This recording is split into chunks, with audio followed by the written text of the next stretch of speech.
92.5, WLXG Lexington, and LM Communications Broadcasting Station. The only no-filter sports show in Kentucky.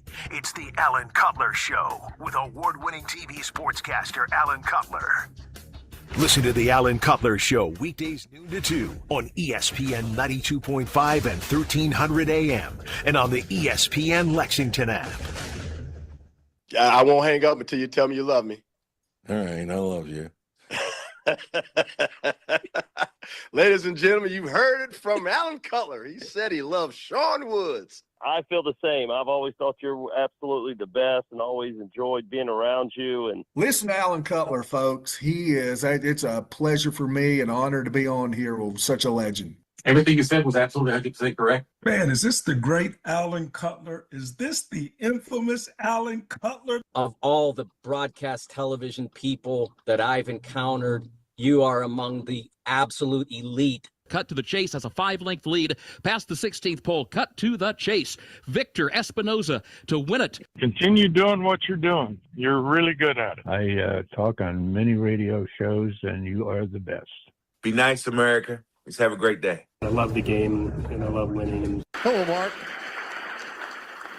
Mr. Pope, 1996. Oh, my gosh. What? Hey, let's give it up right here. This is my guy. Yes. I'm so happy to see you. 81.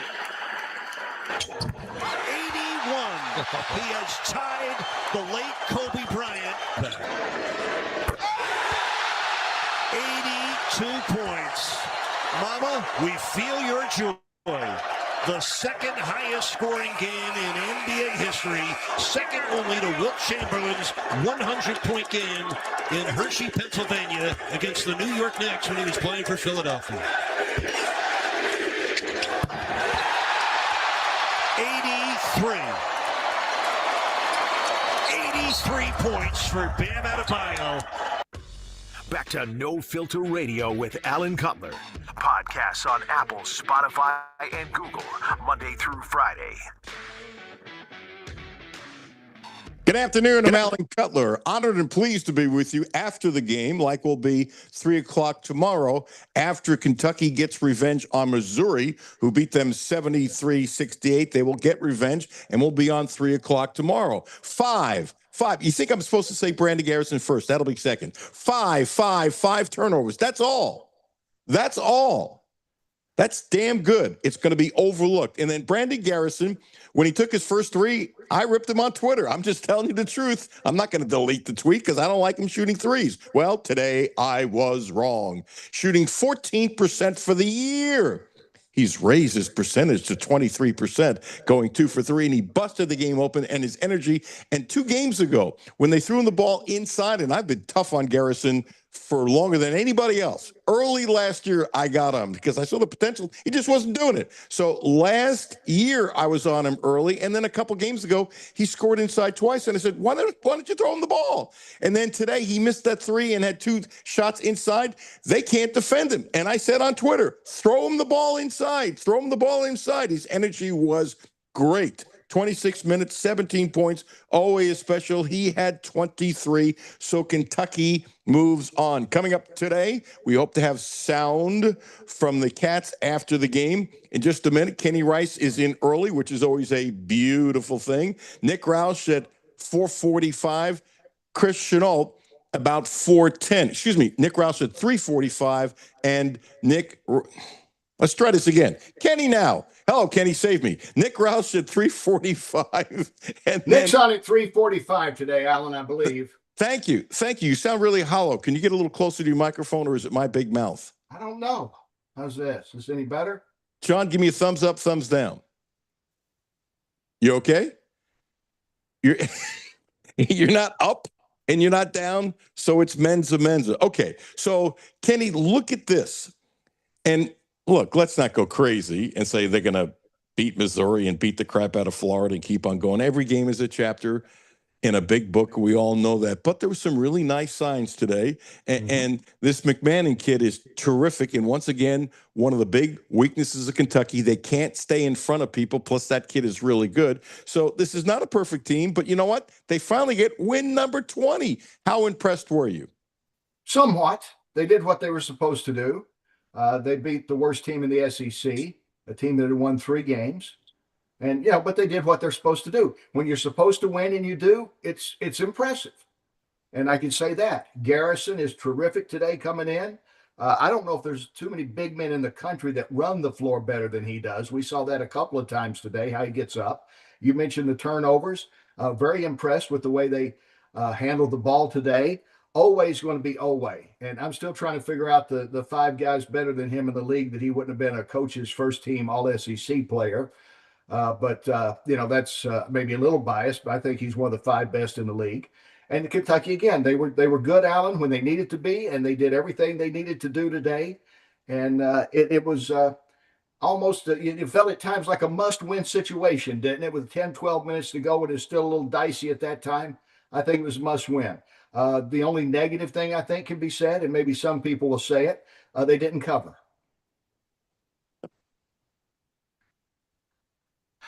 Okay. You know what? That wasn't on my list at all. Did you bet, or should you not say? I quit the betting thing. It was fun for a long time. I figured it all up. I might have, after years of doing so, I might have hit 500, and I thought, yeah, I'm not going to retire. And now that I'm almost retired, I'm certainly not going to worry about picking it back up. But it was fun. It's fun to look at the spreads because Vegas does have a pretty good idea. I mean, it does give you a feeling of how the game might go. And it was pretty close today. But Kentucky, again, nice win for them. Glad they got their 20th. And I think they set up nicely against Missouri. Like you said, I do think there's a better than 50% chance that they'll be playing Florida on this weekend. Which would be lovely. And depending upon what everybody else does, this game was huge because if Kentucky dropped to an 8 or 9, or especially a 9 seed, I mean, they might not win one game. Well, that's tough, as you said, that's a tough seed. And we learned that. At least I did, when Patino was here, and he was so big on the high seeds and get up there. And if you really look, you get that 1 or 2 seed, you're almost guaranteed the Sweet 16. There's exceptions. Well, we saw Virginia lose that time to Baltimore County, but there's some exceptions. But if you're a 1 seed, a 2 seed, you're almost a lock to get into the Sweet 16. That's how huge that seeding is. And you start getting down 8, 9, 10, that 7-10 matchup, that 8-9 matchup is a tough matchup for anybody. Not that anybody around here cares about LSU, but McMahon is probably going to get fired. And, 2 of his better players haven't played. And so I feel bad for that. As at times I feel bad for Pope when, 3 of his better players, especially the one who is going to be the best player, have been out for such a long time period. But it's part of it. It'll be interesting to see if he survives. I bet not, because he's 3-15, but he will coach somewhere. Let me throw this number at you, just away from Kentucky.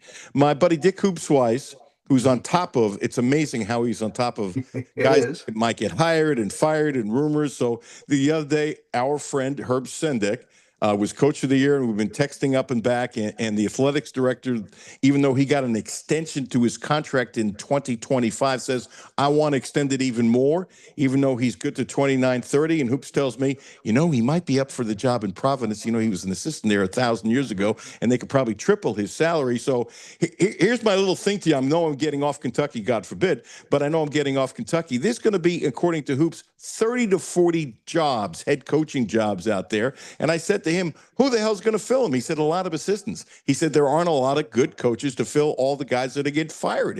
It's incredible how short-tempered a lot of these schools are. Well, it's a different game now with the NIL money out there and everything, the pressure of everybody to win. It is different. I always laugh at so many. Fortunately, you're not one. That's why I like to talk to you, that are out there like protecting the integrity of UK basketball and the honor of Mark Pope and talking about all these injuries. I mean, LSU, they go into they injured too. So, who was worse? But, talk about, the second year and Joe B started off slow and this one started, but it's different. Joe B would have been fired at this stage probably if we're starting off slow. Any coach would, not just him. You've got to come in and you've got to You got to produce early. When there's that much money on the line and you're talking about all this NIL money, they're expecting a lot. Syracuse has an opening, by the way, too, as you know, today. So it's just the nature of the beast. I don't think it's right or wrong. It's just the way it is out there now.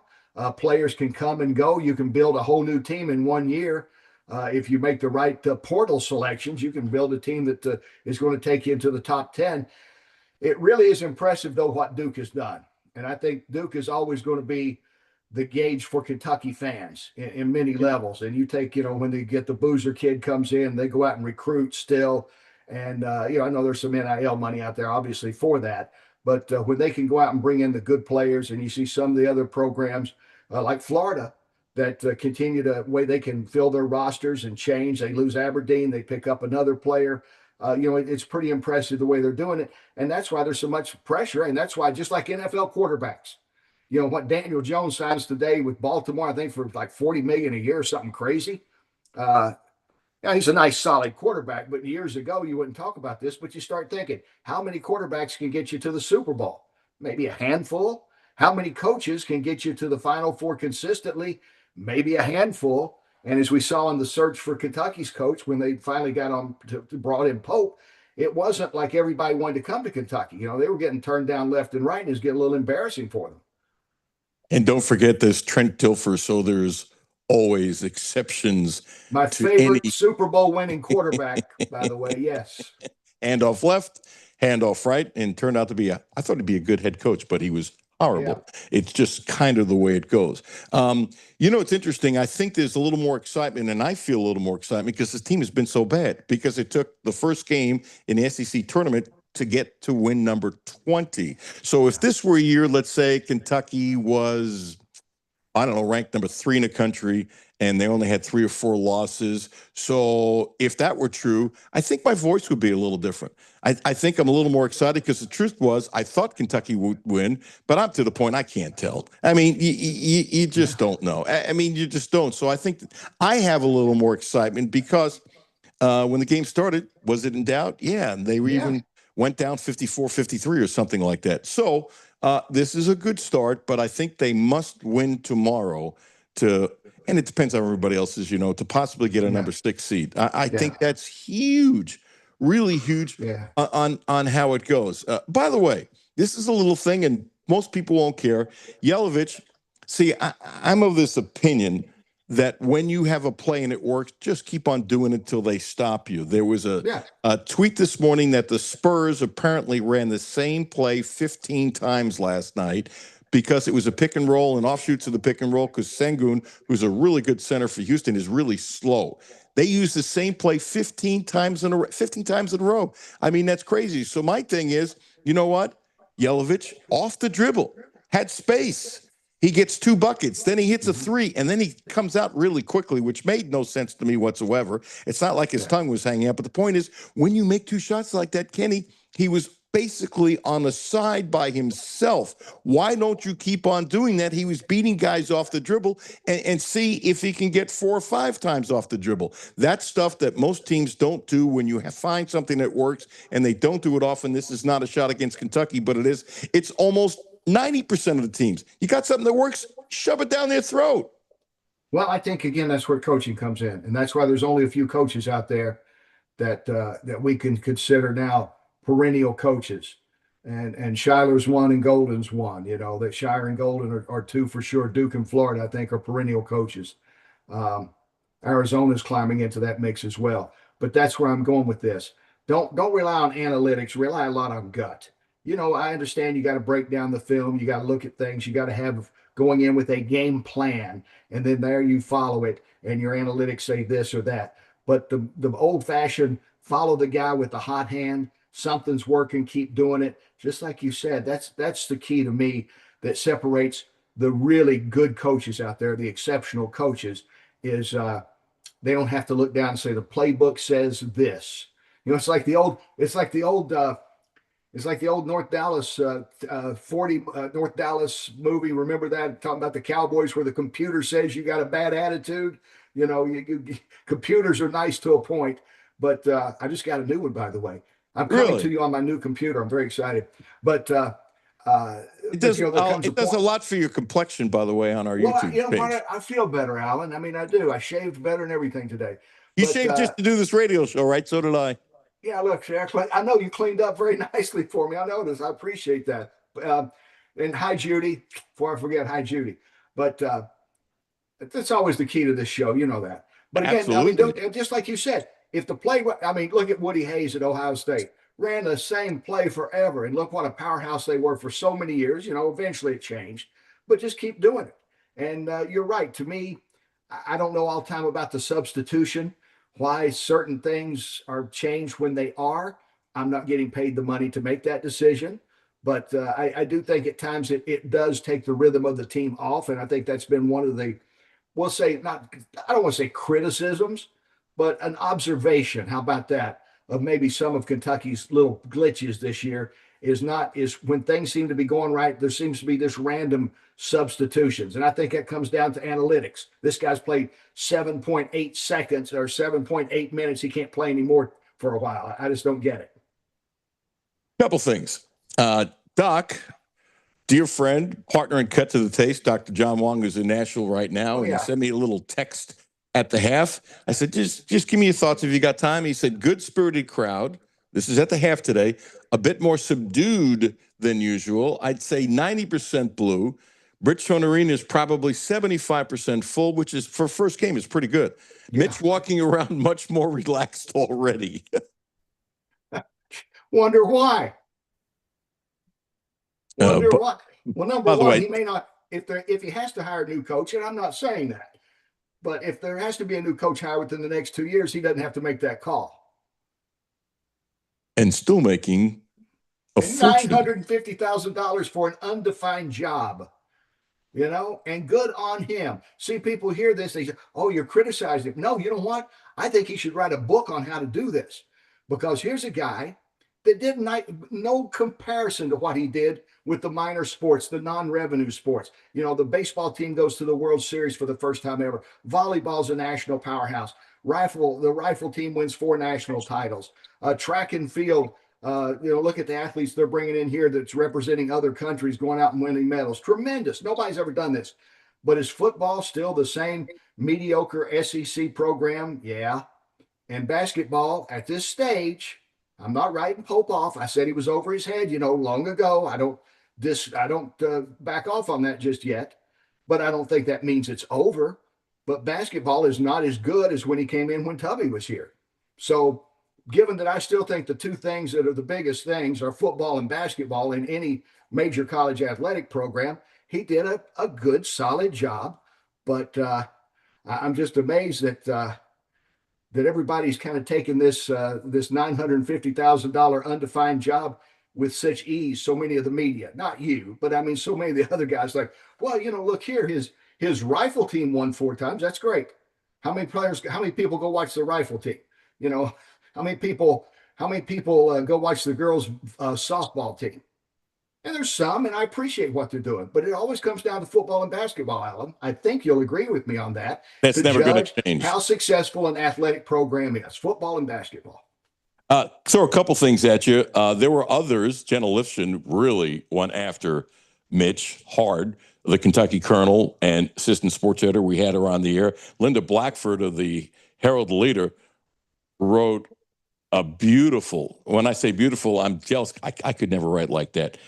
Column about Mitch, golden parachute. Yeah. Eric Crawford said golden parachute. I said golden parachute. It's not like I made this thing up. But the part that bothered me of the whole thing, Mitch has done he really has done a lot of wonderful things. And he's a good guy. Yeah. It's complicated with Mitch with certain things, but he's done a lot of wonderful things. And there are people that love him and swear by him. And he's done all kinds of, great things for certain people. But again, it's complicated. But the point is, he then makes a statement that makes no sense at all. I have never heard a person, I certainly never would. Mitch is a hard worker. He puts in a ton of hours. It's part of life of the AD that, he basically said that people thought he was getting paid money. He was going to be eating hay and putting his feet up. And it was a ridiculous comment because I don't know anybody who said that. No one's questioning his work ethic, but part of the problem, and Tipton was on the air with us last week, and he feels exactly like you and exactly like me, Jerry Tipton, the Hall of Famer, and he said it's okay to ask questions. That's what he did. That's what you do. That's what I do. But here's what ticks me off about today's sports society. They don't want you to ask questions. They just don't want you to ask questions. Now there can be bad questions as well.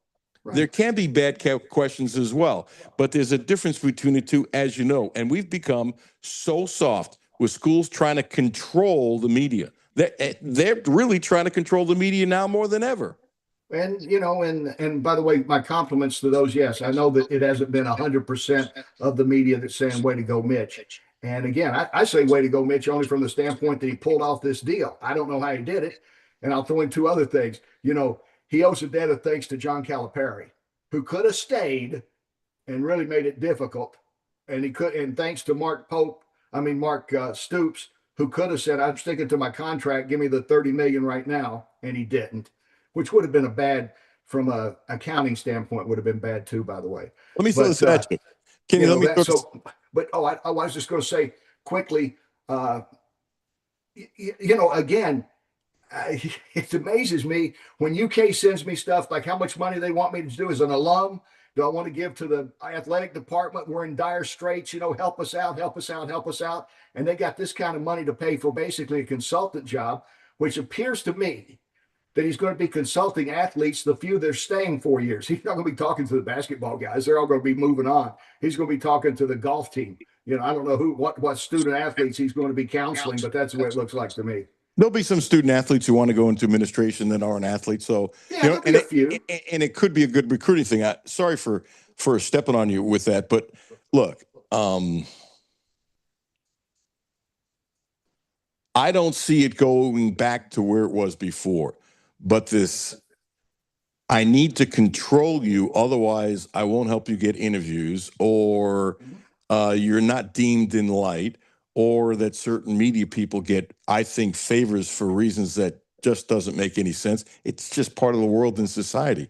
It's wrong, but I'm not the judge and you're not the judge. I think the media's gotten much worse since you left local TV as far as administration's trying to control you. And that's for news and sports as well. Not that we want to spend 15 minutes on that, but it is kind of crazy what's going on. And there's so many and they're friends. Okay. So this is not criticism. It's just the way it is. If I was in their position, I'd do the same thing. There's so many that are closely associated and work, if not directly for the University of Kentucky, people that are the conduits between hiring and the University of Kentucky. So it is hard for them to be critical. It's hard for them to be subjective. And I respect that. I don't criticize that at all. But sometimes an influencer is mistaken for a journalist, and I think that we have a lot all around, print and local, TV, radio, whatever, and there's a little gap there. But we see it on the national level. You can watch national news, and you can tell who's for who on the political side. So I do think that journalism in general is really struggling. And when you talk about local sports, it's always been the UK way. We buck the system pretty good, but not everybody can afford to do that. And I respect those who can't, One of the things that bothered me about the TV people, and there were some shots of Marino's face, as you saw, and you're more biased because you've known the family, forever. But Marino's eye was bad, and it was kind of glassy in his eye. And I'm not jumping to conclusions. When I see a hit like that, I always worried about a kid having a concussion. Sure. And I thought he toughed it out, but I never saw the announcers talking about, do they look at the damn monitor? His eye was really bothering him, yet he toughed it out, which I give him all the credit in the world. And Garrison was playing better anyway. That's not a shot for saying that's why Garrison played better. Garrison was just playing better. Yeah. But I thought the announcers did a bad job. It's like they were talking to themselves and not looking at the monitor. And I thought they missed a lot of things. It's the ESPN way. That it's different than it used to be. That's changed a lot too.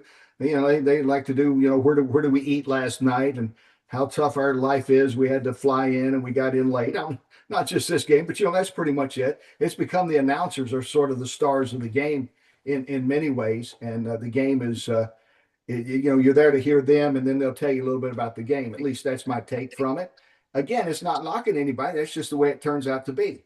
And I think that if you promote yourself, you do very well with ESPN. You move up the chain. By the way, I started on this and I wanted your reaction, and we got on a tangent. I'm sure that was my fault, but Yelovich had 7 quick points, 3 of 3. He beat him off the dribble twice.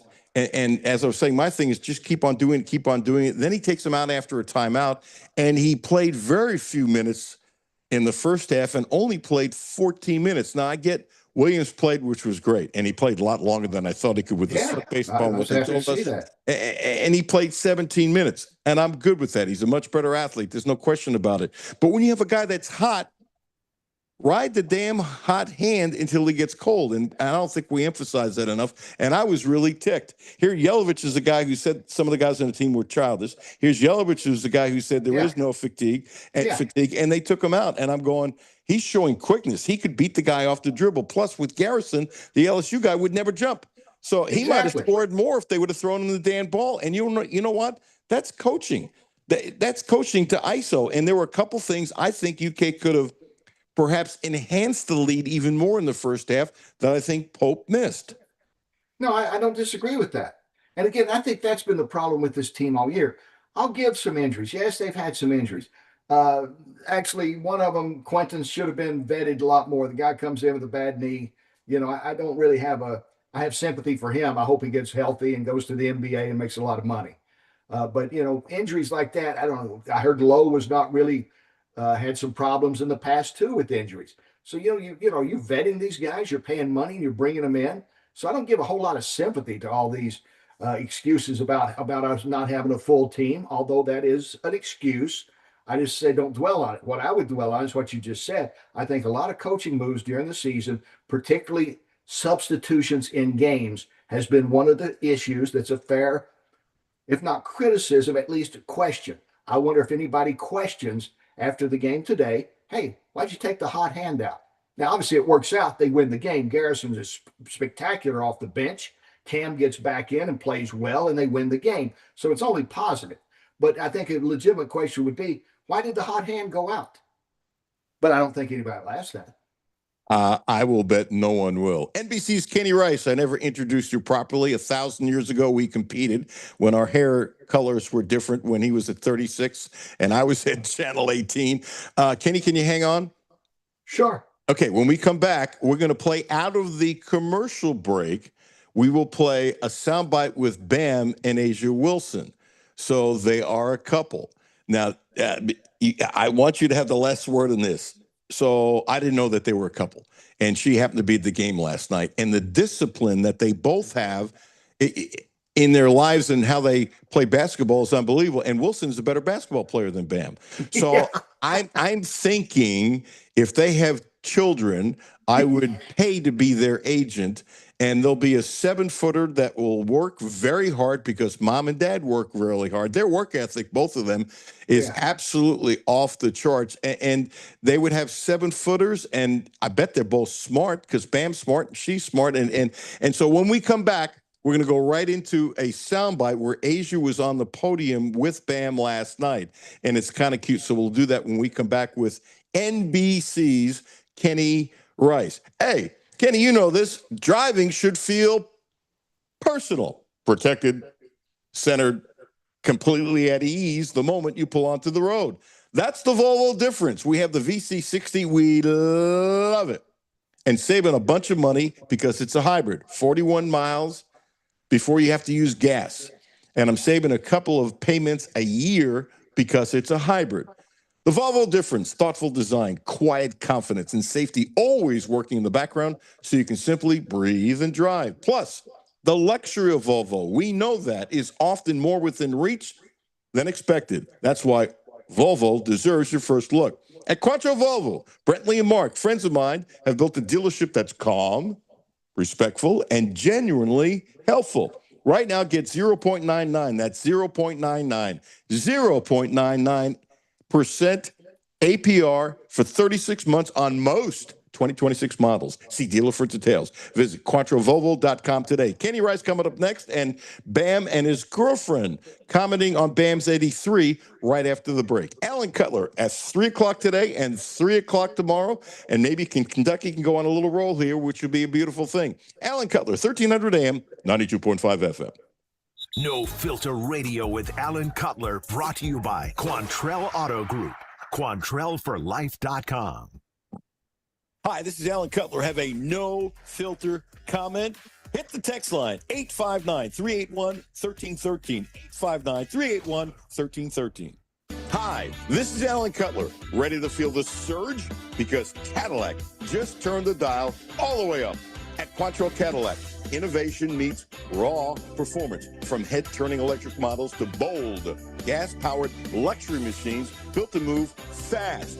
We've owned fast. We loved fast.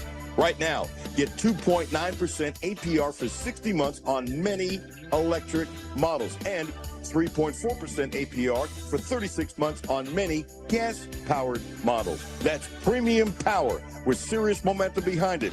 Hit the throttle today at QuantrellCadillac.com. See dealer for details. March is here, and Clark's Pump and Shop has the game-winning specials to keep you fueled all month long. Whether you're hitting the road to catch a game or hosting a watch party, we've got unbeatable monthly deals. Stop in and pick up assorted M&M or Twix share-size candy bars, 2 for $4, and Mike and Ike's or Hot Tamales stand-up bags, 2 for $7. This March, make every stop a winner at Clark's Pump and Shop. Return, refresh, refuel.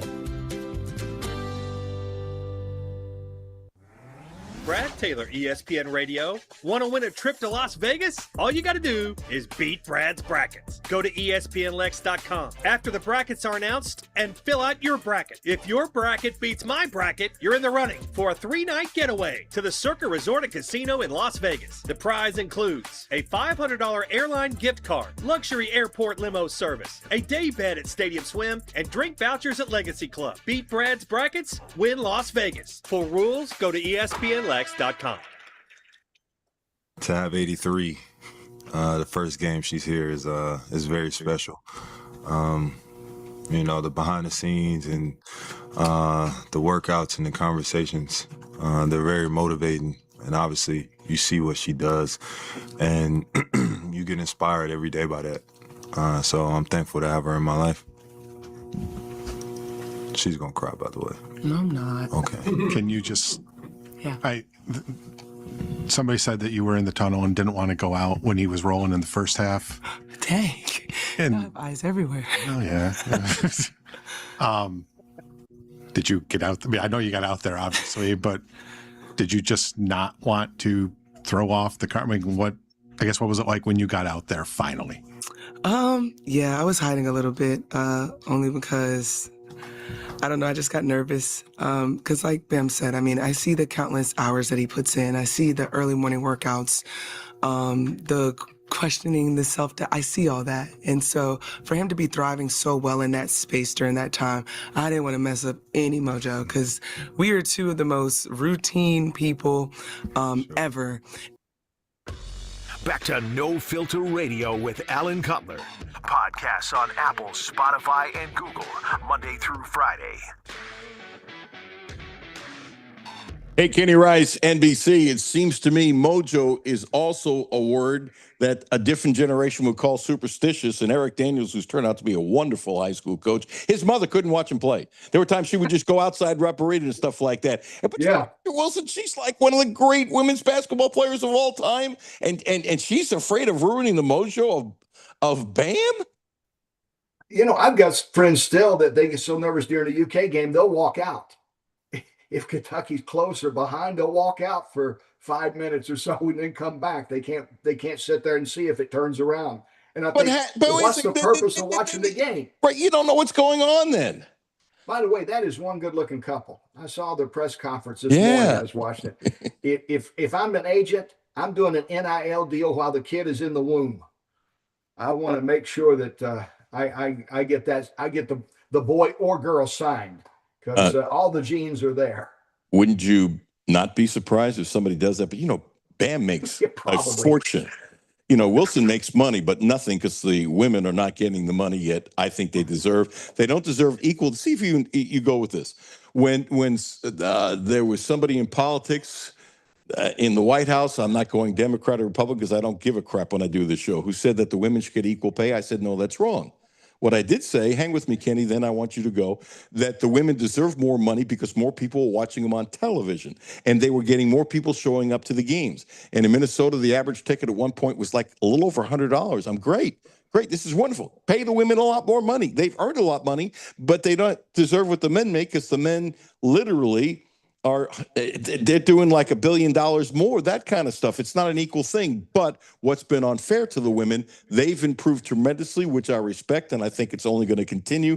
And they deserve a lot more money than they're making. And I think they're being taken advantage of now, whereas before there really wasn't any money. Does that mean I have to watch it? You don't have to do anything. I'm kidding. You know what? I respect it, but I got to be honest. They never make a dime. The WNBA makes no money. They're subsidized by the men. They're subsidized by the NBA. And that's good. It's like most college programs with probably like Iowa, Connecticut, Tennessee, a few exceptions, South Carolina. They don't LSU. They don't make enough money on their own. They rely on the men's program. In this case, in the pros, it's the NBA.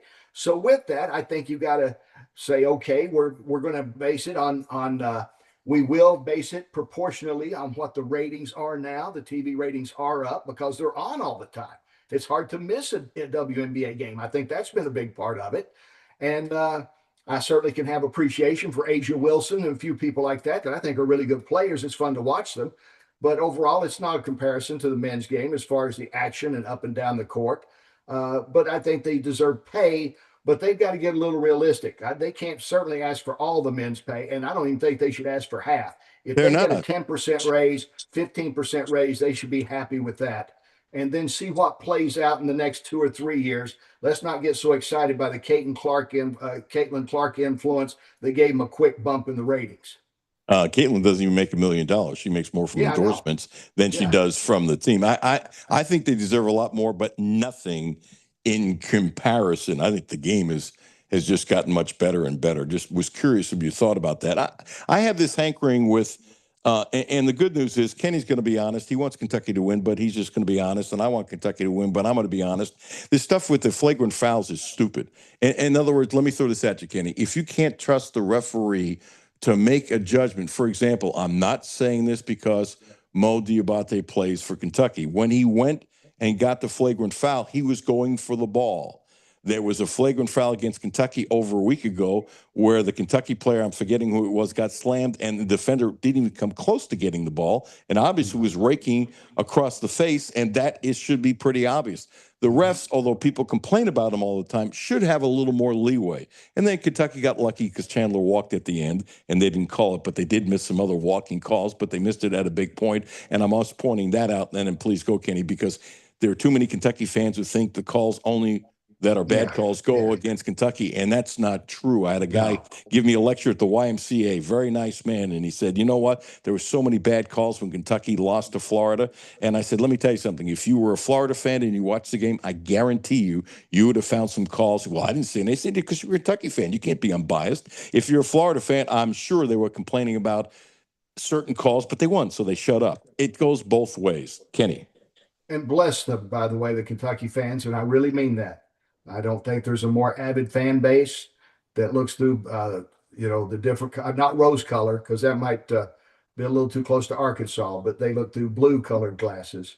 And they've said this for years. When I was a kid, they always said this, Kaywood Ledford would criticize him. And, he certainly had the right to. He was the king, and he would criticize him. And now you tell me a telecast or a broadcast involving Kentucky people where they haven't complained about the referee almost nonstop at times. And I'm with you. They blow some. The refereeing is relying. You know what? The referees are so nervous now about the instant replay, and we got a coach's challenge and things. And I feel for them. I think it's a tough job to start with, but even tougher now. And I think it's made the refereeing worse, not better, because they know if they miss a call, we're going to see the replay again. And they just don't go by gut feeling. It's like coaches that work only with analytics. referees, I think, are losing a lot of their gut feeling, and sometimes your first feeling is your best feeling. So maybe they hesitate and make some bad calls that normally they wouldn't. The part that I don't like, I'm not disagreeing with you, Kenny, is that if you're an official, just make the call, and you shouldn't be. You're right. You should not be influenced. And I'll go one step further. And I happen to agree with you, Kenny. But if anybody is doing that, I don't want them refereeing the game. I don't want them to be influenced. I want to just make the call. Make the call. One way or the other, just make the damn call. I thought Owe got stiffed, and this is the ironic part. You would think Kentucky would get, and often gets, in some people's minds, the benefit of the doubt. But I look at Gillespie at Tennessee, outstanding player. But Owe had a better year, and this is what ticks me off. They did it today, the announcers. Do your damn homework. They said that Owe averaged 18 points a game. What they also should have said is that Owe averaged 21 in conference play when the schedule got tougher and he finally got healthy. And I thought it was horsepuck by the announcers not doing that. And I really think Owe, he didn't deserve to be player of the year. Not even close. Not even close. Cal's kid deserved it 100%. So, anybody that said he deserved it over not Ament. Ament is the kid from Tennessee. I'm having a senior moment. It'll hit you first. Anyway, the kid from Arkansas, who was the freshman of the year and the player of the year, he deserved it. The point is this: Always should have been a cuff. Thank you. Arkansas players for 100, Art. No. I'll pay you in Bitcoin. He should have been first team. He got stiffed. He really got stiffed. And when I said that, always one of the top 3 players in the league. I don't see how you slice it. I wouldn't say he's a player of the year. I agree with the player of the year selection, but I don't see how Owe doesn't make the top 3. And you know what a homer I am. So, really. So I think he got a little screwed on that. I was happy for Malachi Moreno, by the way, who did a lot better than I thought he would. And I am biased because I know him and his family. But he played much better this season than I thought he would. And I knew he'd do okay. I really did. I didn't think he would but he did so much better, and he deserves to be on that freshman team.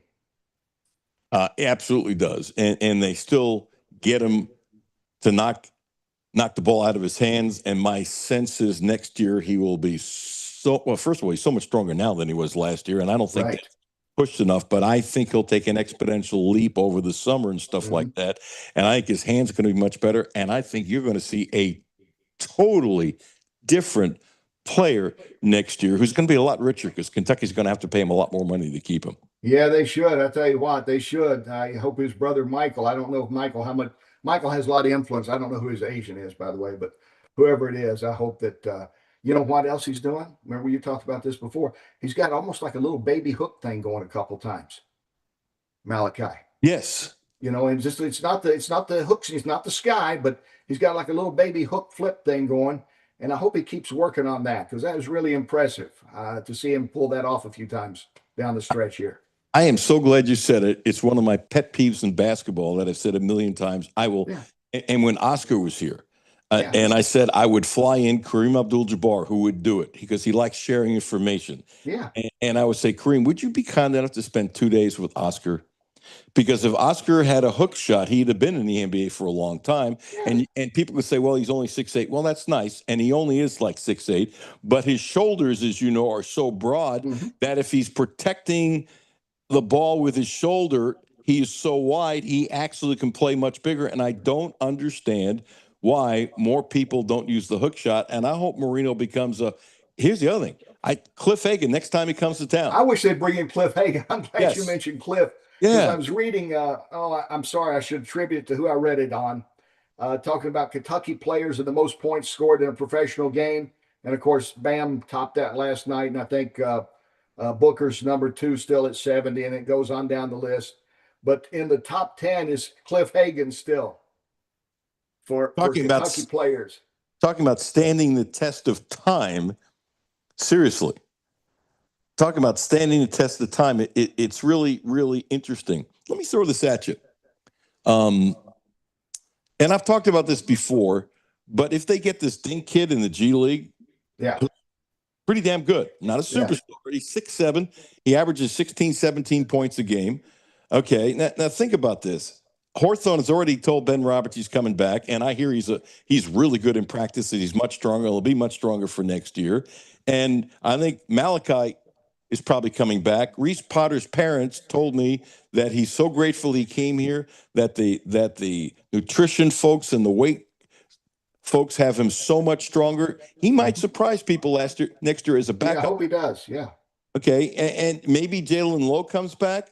I don't know about Noah, depending upon his playing time. I don't know about Chandler, if he's going to stay because the BYU ties and he's married and family back there. I'm not starting anything, but not to question that would be silly. I hope You're saying you don't think even Donnie and Marie could keep him here? I'm not saying that either, but okay. And you got Cam Williams. The point is, when you talk about and Pope has to recruit, there's no question about it. When you talk about it, they might end up with a better starting five next year than this year. If you take a look at some of the people and that could be coming back, it could end up being more than people thought. Yeah, that's why I say this is a disappointing year, but it's not time to write it off. And again, we've never said on this air, it's time to search for somebody else, time to move Pope out. Nobody's ever said that here. Because it's not. But I think maybe he's growing into this because, as we talked about before, coaching at UK is like, it's just a whole different animal. I don't know too many places. Maybe Alabama football would compare to it. In a few places like that, where it's just where you got a small window to do well and everybody wants to tell you what to do. And everybody even will turn on you in a heartbeat. Even those that are loyal for a while on their local shows, they'll turn on you. And so I think he's going to learn a little bit from that. But you're right. I think he's got to go out and recruit whoever the next boozer is that Duke got, for example. I don't know who the top players are in the country in high school. That's not my job.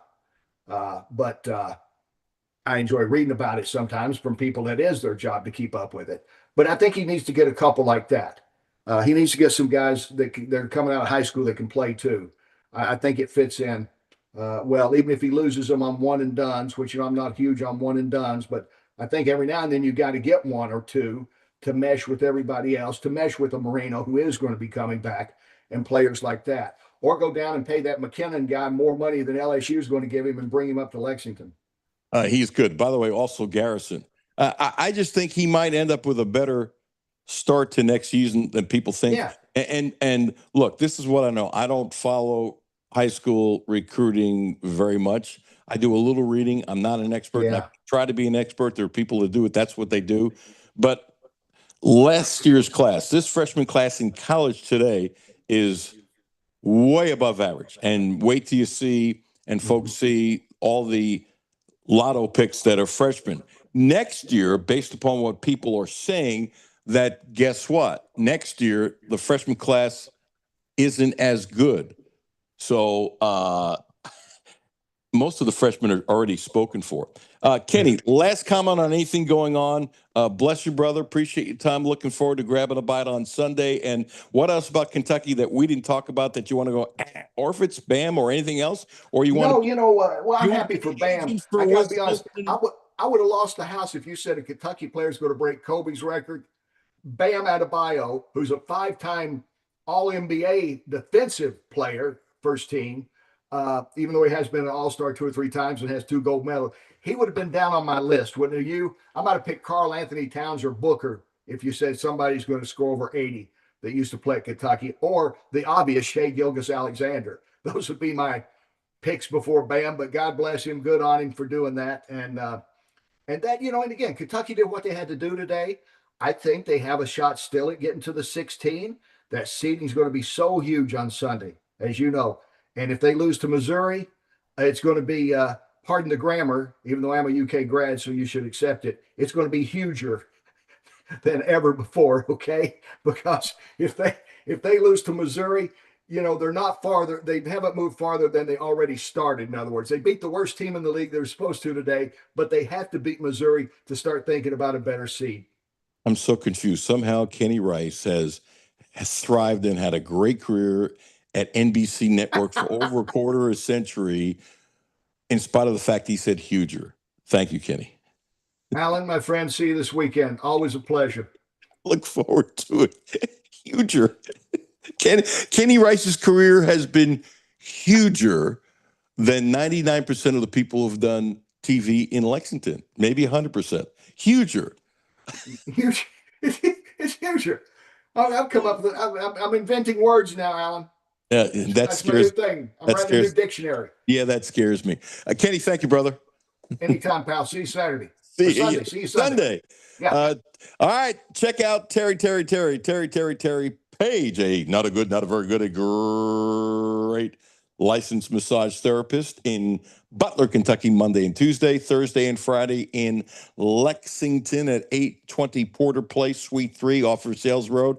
Go down the end of the block, go on the side of the building. The entrance is there. She's great. She's just great. Please use my name. Please consider going to her because she helps people. And as she says, she loses more customers because she heals them than anything else. And she's been telling me that for years. And I believe it because to me, she's that good. Check her out, 859-373-0578, 859-373-0578. Terry Page, Nick Roush coming up next. Alan Cutler, 1300 AM, 92.5 FM. No Filter Radio with Alan Cutler, brought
Feel personal, protected, centered, completely at ease the moment you pull onto the road. That's the Volvo difference. Thoughtful design, quiet confidence, and safety always working in the background so you can simply breathe and drive. We love our VC60. Plus, the luxury of Volvo is often more within reach than expected. That's why Volvo deserves your first look.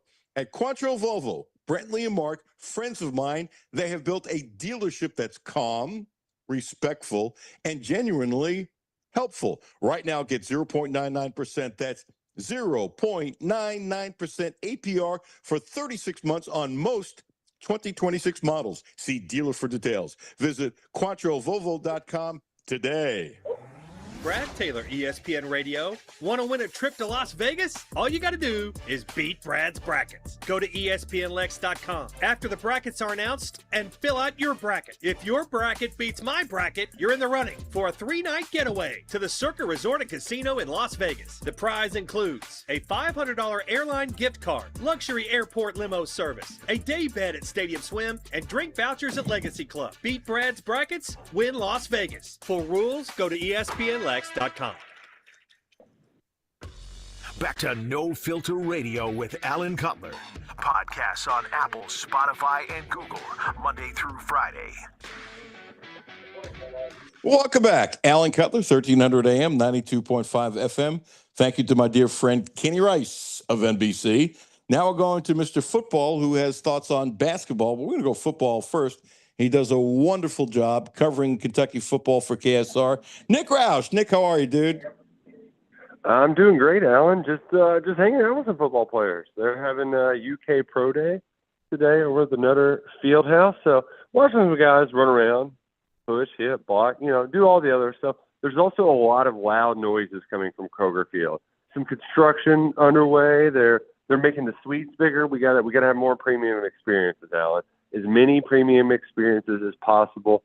So that's happening right now. Might change up some things for the spring game, but the doors will be open. Fans will get to see Will Stein's first team in action later on, April 18th at 11 a.m. And by the way, you're at Pro Day. Do you have the feeling that I do, that I think a number of the offensive linemen who are trying to go to the NFL will make the NFL? And yes, I hate cutting you off, Alan, but it does feel kind of good to cut you off. I'm not going to lie. But it is remarkable that of all, it's I can't really argue that there's been a better group test of the combine than the one that UK is sending this year. And it's ironic in that the fact that it's from a 5-win team that ultimately got Mark Stoops fired. But all of these guys tested off the charts. Particularly the offensive lineman. Jagger Burton had one of the best center performances that the combine's seen in really the modern era since the 80s. He will probably have his name called on day 3. Jalen Farmer, who a lot of Kentucky fans, they were surprised that he decided to go pro, right? Like, he had another year. He could have been an all-SEC offensive lineman.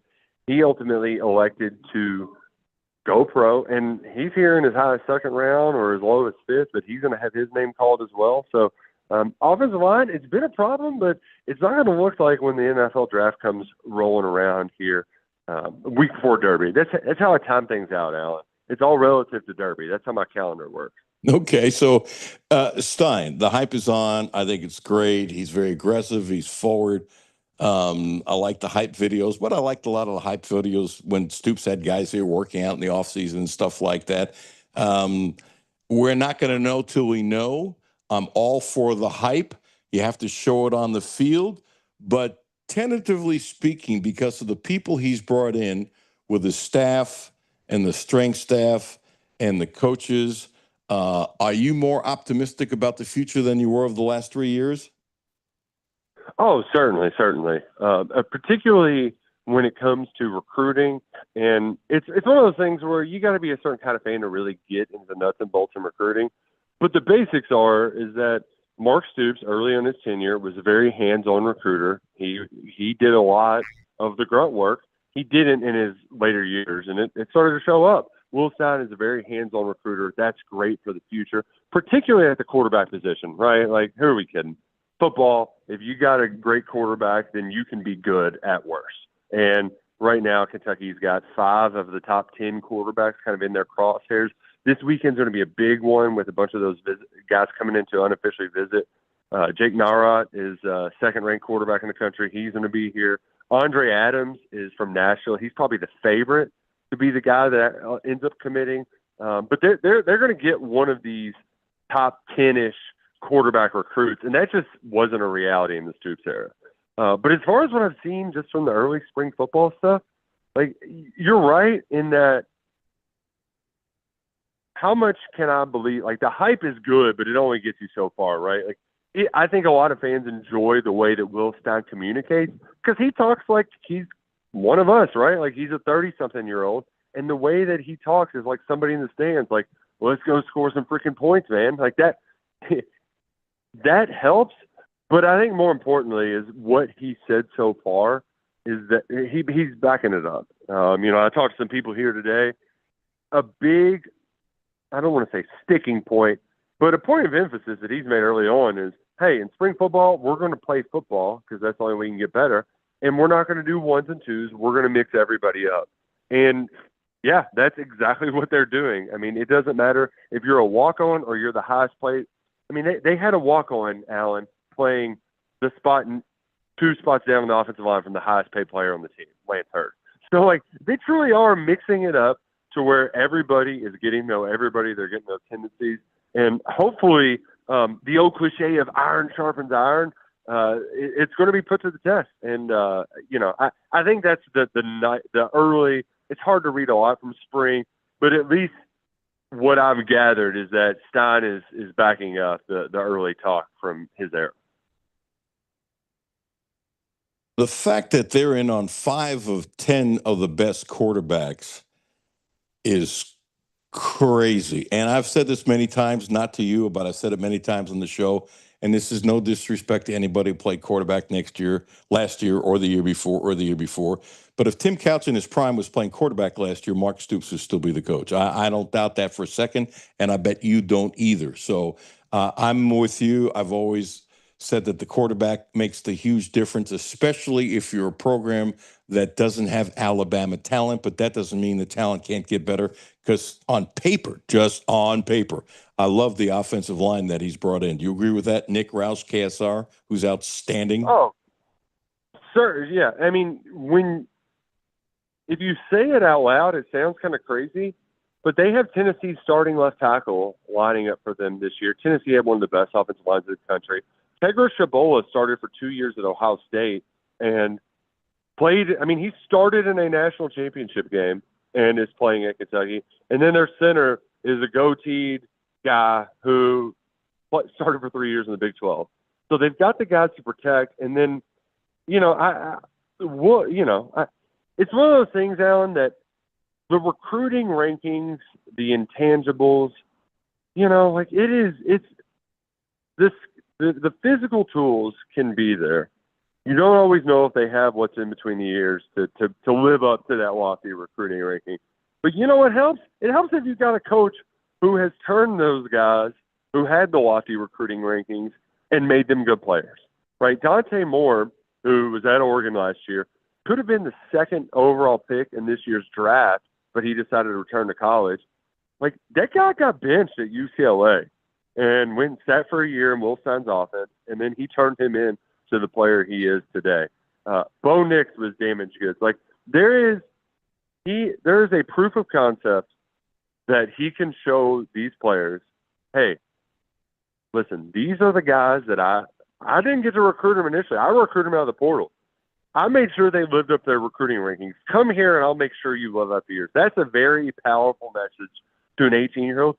And even if this first one doesn't hit, like Matt Ponatoski, who's signed to play baseball and football in Kentucky, even if it doesn't hit with him, there's still going to be guys lined up to willing to bet that Will Stein can make them that player. And that's incredibly exciting because, Mark Stoops, what he did here, he proved that you didn't have to be gimmicky to win.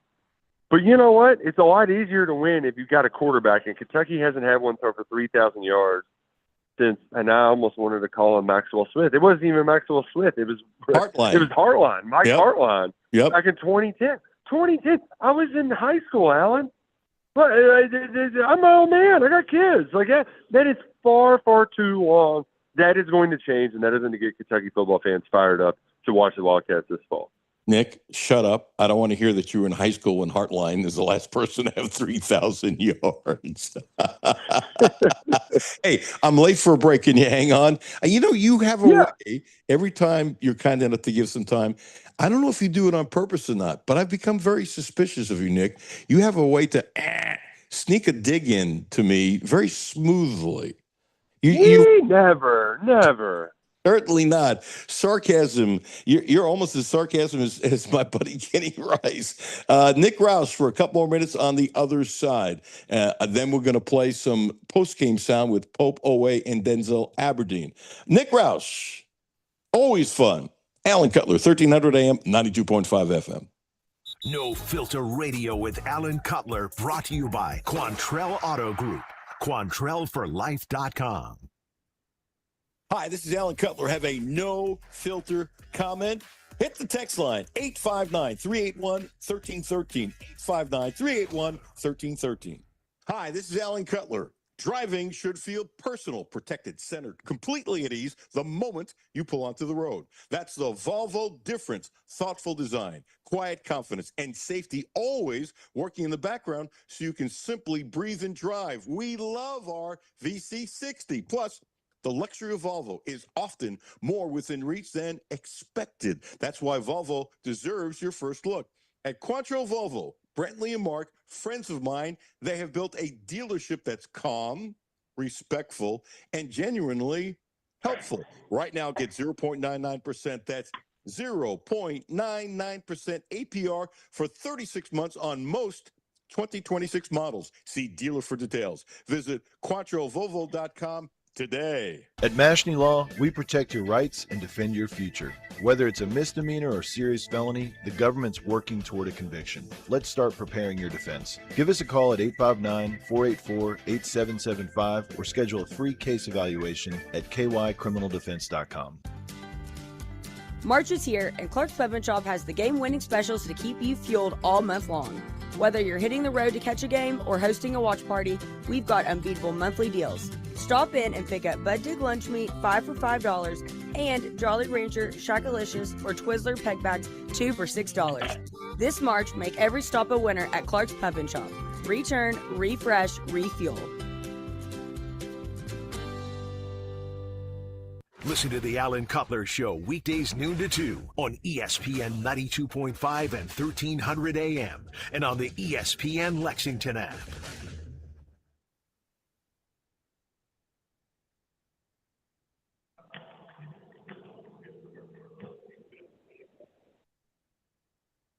Welcome back. Alan Cutler, 1300 AM, 92.5 FM. Nick Rouse, kind enough to join us from KSR for a couple of minutes. You alluded to that a walk-on the offensive line was nearby to the highest paid player. So, one, who is the highest paid player in the team? And two, Nick, because you do a lot more research on this than I do, how is Kentucky's money compared to other SEC schools? And what Minchie is making the quarterback? Do you have any numbers you can share, or is it all kind of nebulous?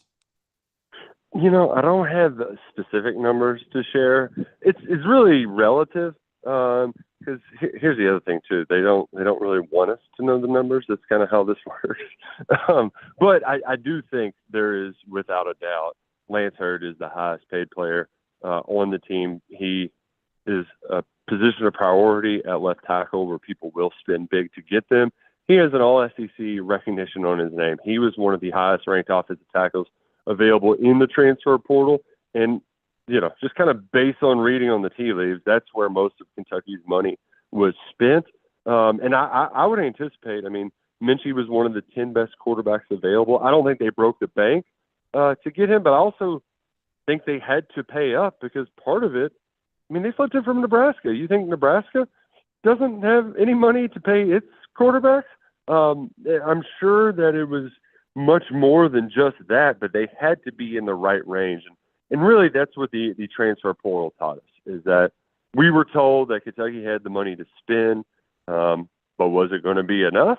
And I think that the biggest lesson I learned is that the way that they operate is it feels much more like a professional organization than how they operate in the past. Because in the past, guys, they might haggle for some deals, and Kentucky would just be like, all right, well, we'll pay you to make sure you don't go take that visit somewhere else. So if you pay 8 guys 10% more, how much does that cost you down the line when you're trying to get more players? There were multiple players where it looked like the hay was in the barn, a commitment was going to happen, but then we played the waiting game because agents were trying to get more money from Kentucky, and Kentucky they weren't willing to budge from a number. C.J. Baxter is the most notable one, the running back from Texas, who was the number 1 running back in America coming out of high school. Was awesome as a freshman at Texas, got injured going into his second season, didn't play at all, and then in his third year dealt with some hamstring issues. So there were some injury concerns, and it looked like Kentucky had the deal done. But they were like, we want to squeeze some more. We want more money, UK, for CJ to get his commitment. He visited Indiana, and there was a time where a lot of the insiders said, oh, he's going to go to Indiana. And he ended up at Kentucky. I think that's a testament to a different strategy that Kentucky's taking with his new coaching staff, with his general manager, Pat Biondo, helping manage the salary cap. And it ultimately, I don't know how exactly it will manifest itself. I think it's most likely that when you're more prudent with how you spend on your high dollar players, then you're more willing, you're able to get a higher quantity of players who can be quality depth pieces that can maybe develop into starters down the road.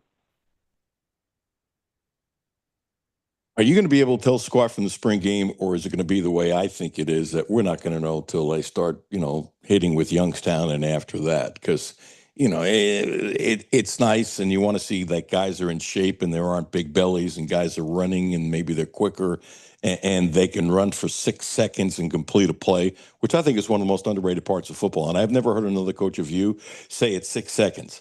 Say it's 6 seconds. You can't sprint for 6 seconds. You can't play. One of my things that I can't stand is how many times have you seen, let's say, a linebacker, and the play is a little bit away, and they're jogging, and all of a sudden they say, oh, it's coming towards me, and boom, they run when you should be sprinting from the get-go, and you'd make more tackles that way.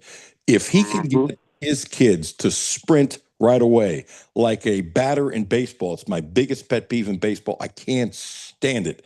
that a guy hits a shot to the outfield and he's jogging to first and it drops and boom, they take off instead of taking off from the get-go. I don't know why major league managers put up with it. I would sit some people on the bench, and if Stein can get his kids, and I'm going to want to see it to believe it, if he can get his kids to really sprint for 6 seconds all the time, outside of it's pretty obvious it's on the other side of the field and you couldn't get there and that kind of stuff. Let's not get stupid here. But if he can get his kids to go 6 seconds all the time, they'll win an extra couple games because almost nobody in college football does it. Agree or no, Nick Roush?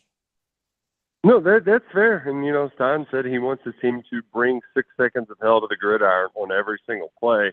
I think when, I'm sure we'll talk before the spring game ultimately arrives, but the people who I'm curious to watch are the guys who are leveling up, right? Like the Elijah Barnes. He's not leveling up. He was a top 50 recruit a year ago, but he didn't play at Texas. He redshirted. Does it look natural for him? Right? Like when he's in the middle of the defense as the Mike linebacker, it is the middle linebacker pretty important, particularly when it comes to fitting the run. Like, are there glaring holes, or does it feel natural to him where he doesn't have to think? Because that's what's happening right now in the first week or two of practice. They're probably thinking more than they need to. By over 15 practice, can they get to the point where they don't have to think? That also applies to a couple other players. Shane Carr, he led his team in receiving for 2 years at Southern Utah. Southern Utah is an FCS program, right? Like, can he still get open against SEC defensive backs? Hassan Sykes, this is a guy who he visits Kentucky. As soon as his Kentucky visit ends, 5 people predict him to go to Illinois. He visits Illinois the next day. You know what he did that next day? He committed to Kentucky. They clearly saw him as a guy who could be a difference maker. But, like, what does that look like, right? Like, you're kind of betting on some stuff to work out at the next level. Do those guys who are leveling up look like they belong? That I think is a question that could ultimately get answered in spring. To your point, though, Alan, the general, like, I haven't had a lot of questions answered in spring games in the past because it's a spring game, right? Like, you're out there to have fun in front of fans. They're going to do some tackling, but you can't learn a ton from this. Like, it's a fun exhibition. There's one exception, though, and I actually remember talking to you in the press box about it. It was when Terry Wilson was competing with Gunnar Hope to be the starting quarterback. And online, you would have thought it was a toss-up. And I remember talking to you and just being like, I mean, it's Terry Wilson. It's not even close. Like, they're not even on the same planet. And you know what? Terry wasn't great, but he did enough to help them win 10 games that year. And whenever they tried rolling out the other guy, it didn't look close. So hopefully the answers are as clear as they were back then when they take the field on April 18th. Wonderful analysis. Nick, give yourself a great plug where they can read you all the good stuff that you're doing, please. You can find me on the old Twitter machine at Roush KSR. We're uploading tons of stuff on the KSR YouTube channel, KentuckySportsRadio.com.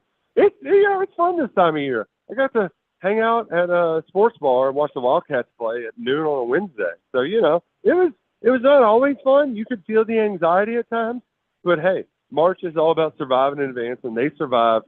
They're advancing. How far will they advance? I don't know. I'm a little skeptical, but hey, they saw the ball go through the bucket, Alan, and that's right. It's a shot-making league. It's a shot-making sport. You make shots. You give yourself a chance. The Cats, they got a chance to do some stuff to where we can have some fun this March. Sounds great. Hey, Nick, always appreciate it, dude. Have a great day. And I wish I could have been in a bar watching the game, but I had to do a show. So I can't be seen in bars before going on radio. Well, I'll see you tomorrow, Alan. The game will end, and we'll have ourselves a hootenanny. Sounds perfect. Hey, Nick, I appreciate it, dude. Thank you so much. And thanks for getting your zinger in. Always. I'll make sure I cook up a good one for next time. I don't doubt it. I don't doubt it. Nick Roush, Sean, you got to watch his sarcasm because he kind of, he's good at that. And he's slippery as he zings me, which you've noticed, which means you're on Nick's side. You love it when anybody zings me, right? I very much approve. Very much approve. And I very much approve Blue Lotus Health, 859-533-0914, 859-533-0914, now also providing a licensed massage therapist, acupuncture. Ramon Carriega. It's been great for me on Versailles Road. Think of your health. When you call, please use my name. Set an appointment up. He's a really smart man. His knowledge of health and the body, it's literally unbelievable. Blue Lotus Health, 859-533-0914. Coming up, Aberdeen, Pope, and Owe, the press conference after the game when Kentucky beat LSU today, 87-82. Next up, Missouri, who they owe because Missouri won 73-68 earlier this year. Alan Cutler, 1300 AM, 92.5 FM. No Filter Radio with Alan Cutler, brought to you by Quantrell Auto Group. QuantrellForLife.com. Hi, this is Alan Cutler. Have a no filter comment? Hit the text line, 859-381-1313. 859-381-1313. Hi, this is Alan Cutler. Ready to feel the surge? Because Cadillac just turned the dial all the way up. At Quantrell Cadillac, innovation meets raw performance. From head-turning electric models to bold, gas-powered luxury machines built to move fast. We've owned fast. We loved fast. Right now, get 2.9% APR for 60 months on many electric models and 3.4% APR for 36 months on many gas-powered models. That's premium power with serious momentum behind it. Hit the throttle today at QuantrellCadillac.com. See dealer for details. March is here, and Clark's Pub and Shop has the game-winning specials to keep you fueled all month long. Whether you're hitting the road to catch a game or hosting a watch party, we've got unbeatable monthly deals. Stop in and pick up Bud Dig lunch meat, 5 for $5, and Jolly Rancher, Shackalicious, or Twizzler peg bags, 2 for $6. This March, make every stop a winner at Clark's Pub and Shop. Return, refresh, refuel. Listen to the Alan Cutler Show weekdays noon to 2 on ESPN 92.5 and 1300 AM and on the ESPN Lexington app. Back to No Filter Radio with Alan Cutler. Podcasts on Apple, Spotify, and Google, Monday through Friday.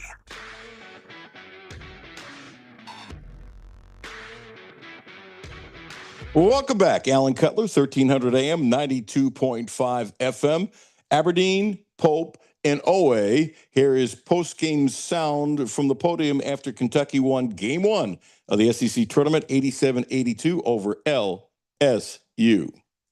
Just being at a SEC tournament, something amazing, something I experienced, something that's every kid wants to dream of. So we're open to take any questions. All right. Well, that was good. It was short. It was not a little lot bit of to take detail. questions. Yeah, is a man of very few words. Yeah. If you would go ahead and give your opening statement, and then the questions for the players. Yep. What's that? Yeah. Proud of our guys. Listen, fun game. This LSU team is really athletic. They have been in every game they played in. I thought they played great tonight. I thought they came in with a great game plan. Proud of our guys for being ready to go and competing. I thought the guys started well. LSU was tough for us to guard. The guys did a nice job. Staff did a nice job making some just enough corrections and guys stepped up and made big plays for each other. I thought was great, man. He started out the game, grabbed a couple huge defensive rebounds to set the tone for us, and then was an unbelievable decision maker and just the force that he is offensively and defensively. And I thought BG was tremendous. He gave us a real boost after Malachi's 2 fouls in the first half and then kind of getting knocked out in the second half, and he didn't get knocked out. He did not get knocked out. He just got knocked down. And so proud of the guys. Okay, I have 2 mic holders. If you would raise your hand, we will take questions for players first. Then we will dismiss them, and then Coach Pope will go from there. We'll go front row. Hey, guys, I wonder if you could talk about the contribution you got today from Mo. Seems like every team needs a Mo Diabate. Yeah, every time Mo's out there, I feel like he really sets the tone for us. I feel like you kind of said it. Every team needs a bruiser, someone that's going to give it their all. And Mo's done that all year. He don't care about stats. He don't care about how the game is going. He gonna just go out there and make his impact on the game. And I feel like that's just every team's dream player. So Mo helps us out in a bunch of ways. Go to the front. Yeah, huge performance by Brandon Garrison. I think BG doesn't lack confidence when it comes to firing away if he's open. What were your reactions when he hit those back-to-back threes? If you would identify the player that you would like to Brandon answer. Garrison. Oh, sorry, Denzel and Otega. Yeah, he came in, he stepped up big time. He always comes to the game ready 110%, gives it all. So he'll always be physical, always not backing down any challenge. And I'm just proud of him today for coming up and stepping up. Yeah, I was a huge spark off the bench, especially when Malachi got those 2 quick fouls. And he just really made an impact defensively. I feel like that's where it started. And then obviously once you get a couple stops, some blocks and rebounds defensively, I feel like offensively the game starts getting a little easier. So he really just had a big impact on both ends of the ball. Very back.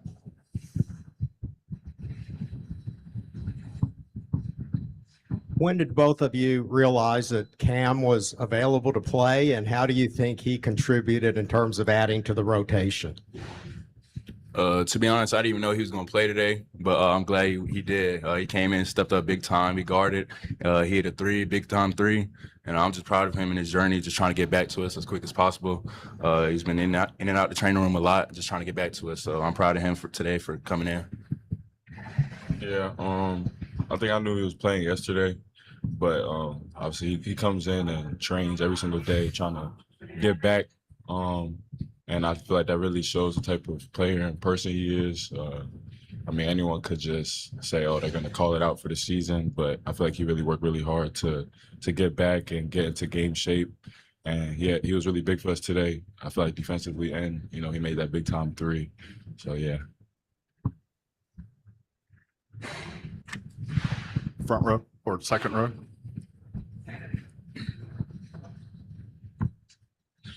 This is for Otega or Denzel, slightly off topic, but former Kentucky legend Bam Adebayo scored 83 points in an NBA game last night. I wonder if either of you guys saw any of that and what your reaction was. Yeah, I saw I didn't see the whole game. I saw I saw the fourth quarter, actually. It was crazy. I mean, it's dope knowing that, another Kentucky guy, went out there and did that, made history again. But it was really cool just seeing, watching it live. I didn't get to see Kobe's 81-point game. So seeing that was kind of like the next big thing, I'd say. Were you born when Kobe had his 81? Any more questions for the players? What year did Kobe do 81? Anybody? I ain't that old. I don't think I was born. No. 06? So you weren't even born yet. No, I was born. I was 06. I was. Last call for questions for players. Gentlemen, you're excused. Go eat. Go get rest. Also, please identify your name and affiliation before asking a question. Okay, front row. Daryl Bird with Cat's Paws in Lexington. Mark, am I right? Every team needs a Mo Diabate, and what does he bring? Yeah, Mo's such he's such a great teammate, and he leads in ways off the court also. He cares about his teammates deeply, and he thinks about his guys, and he's growing as a leader, and clearly his impact on the court is great. It was great. It's been great for us this entire season. He just brings us a physicality, and the guys know it. I have guys on the staff and on the team be like, hey, we got to get Mo back in the game. We need some physicality in the game. So he's a gift to us for sure. Very back. Wong, Nola Media. In regards to Cam again, I mean, just having him in that rotation just gives you a lot more flexibility. How did he end up today? I guess some of these things you don't know until tomorrow, but what will he add in your continued move forward? Well, we're excited about, if he keeps responding well, him just getting into a flow of the game and us learning to have him on the court again. It's been a long time since we've had in the rotation.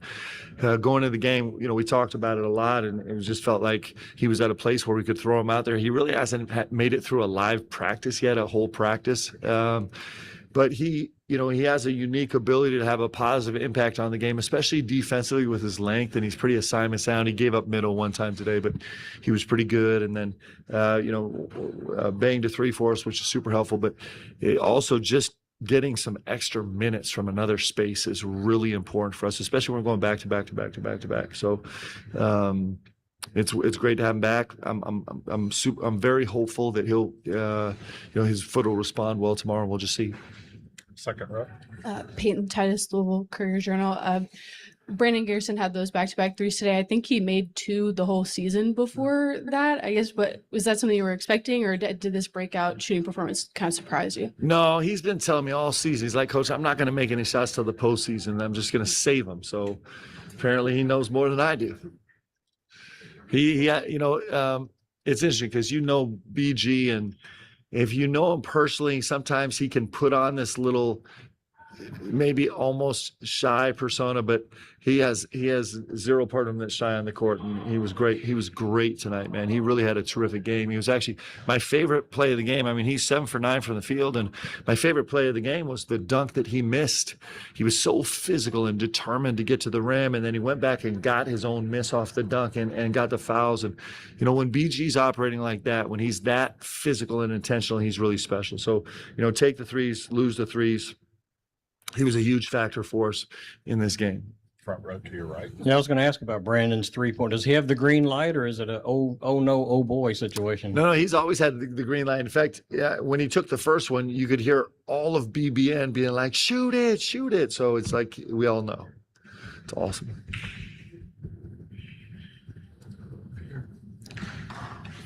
Here. Andrea started out so aggressively, and it seems like in a lot of these games he'll come out with a bang and then kind of disappear. What do you see going on there with him? Yeah, he was really good to start this game. It was really important for us, and he found some spot minutes were really good. Him and Mo are kind of working out a pretty good dynamic where we need massive production from this 4 spot. We need it, and they both bring very different skill sets to the table. But it's nice to be able to maneuver between the two of them. AJ had to play some 5 today, which is stretching him out of his comfort zone. But he'll probably have to do that, for the next 4 days. But he's growing every game. He's becoming a little more confident, a little more comfortable, and he's going to continue to have a big impact for us. Second row to your left. Hey, Mark, John Hollinger from The Athletic. Same question I had for these guys. Were you able to see any of Bam's game, and what were your thoughts on him scoring 83 in an NBA game? I haven't seen any of it, but in the last 24 hours, we outscored Bam by 4. So we're proud of that. I can only imagine the headlines if we had scored 83. So what an incredible performance. I don't know Bam personally, other than maybe a passing hello, but you talk about the guys that represent the world of sports in a brilliant way. Like, he's an incredible human being, and so I'm happy for him. And what a performance. We have time for one more question. Front row to your right.